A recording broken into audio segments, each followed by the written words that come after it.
तो यहाँ पर मैंने एक सिंपल पेंडुलम को हैंग करके रखा है छत से, ये धागा है और यहाँ पर ये बॉब है और इसका ऑसिलेशंस हम स्टडी करने वाले हैं। हम क्या करेंगे, इस बॉब को हल्का सा ले जाके इधर खिसका देंगे। जैसे हम थीटा एंगल डिस्प्लेस करेंगे, इसका mg और टेंशन, आप टेंशन को देखो, टेंशन इस पर्टिकुलर पॉइंट से पास आउट हो गया। What is the torque of tension? 0। mg का जो टॉर्क है इस पॉइंट के अबाउट, पॉइंट ऑफ सस्पेंशन के अबाउट, टॉर्क क्या है? 0, कोई टॉर्क नहीं है। Net torque on the Bob is 0, net torque on the simple pendulum is 0। लेकिन यहां पर अगर आप बात करोगे तो टेंशन का टॉर्क अभी भी 0 है, क्योंकि टेंशन का जो फोर्स है वो इस पॉइंट ऑफ सस्पेंशन से पास हो रहा है। लेकिन mg का टॉर्क अगर आप ध्यान से देखो तो mg का फोर्स वर्टिकली नीचे लग रहा है। इस mg के हम दो कंपोनेंट अगर कर देते हैं तो एक कंपोनेंट तो इधर आ जाएगा और दूसरा कंपोनेंट इधर हो जाएगा। अगर ये एंगल थीटा है तो ये भी थीटा है। So this is mg cos theta and this is mg sin theta. अब बहुत केयरफुली ध्यान से देखो, mg cos थीटा का torque, consider a simple pendulum as shown, displace the bob by a small angle theta.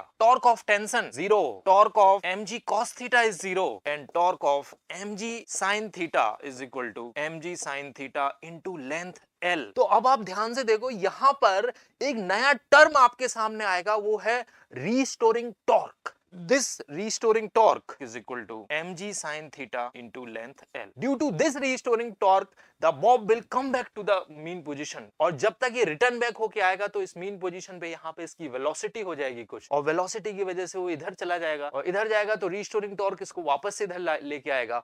और ध्यान से देखिए, ये पेंडुलम इस तरह से ऑसिलेट करता रहेगा। इसको हम कहते हैं to and fro oscillation of pendulum. और इस तरह के ऑसिलेशन को हम कहते हैं एंगुलर एसएचएम, क्योंकि यहाँ पर एंगल बनाता हुआ, थीटा एंगल इधर, थीटा इधर। और this torque is also equal to moment of inertia about hinge into alpha. इसको हम mgl इनटू sin थीटा कर देंगे और moment of inertia ml square लिखेंगे इनटू अल्फा लिखेंगे इज इक्वल टू mgl। अब देखो, sin थीटा की जगह मैं क्यों बोल रहा था कि थीटा इज स्मॉल, इसलिए क्योंकि हम sin थीटा को अप्रोक्सीमेटली किससे इक्वेट कर देंगे?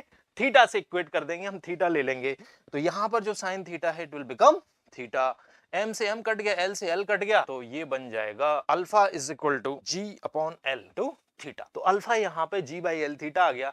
मतलब एंगुलर एक्सेलरेशन, ध्यान से देखिए यहाँ पे, angular acceleration is directly proportional to displacement, angle displaced. ठीक है, तो alpha is directly proportional to theta. This implies the Bob will undergo angular simple harmonic motion. तो फिर अब अल्फा को जो g by L into theta है, इसको हम इक्वेट कर देंगे ओमेगा स्क्वायर थीटा से। तो ओमेगा क्या हो जाएगा? ओमेगा हो जाएगा रूट g बाई एल और टाइम पीरियड हो जाएगा 2 पाई बाई ओमेगा और 2 pi under root l upon g। ये हमारा क्या हो जाएगा? Time period. ठीक है।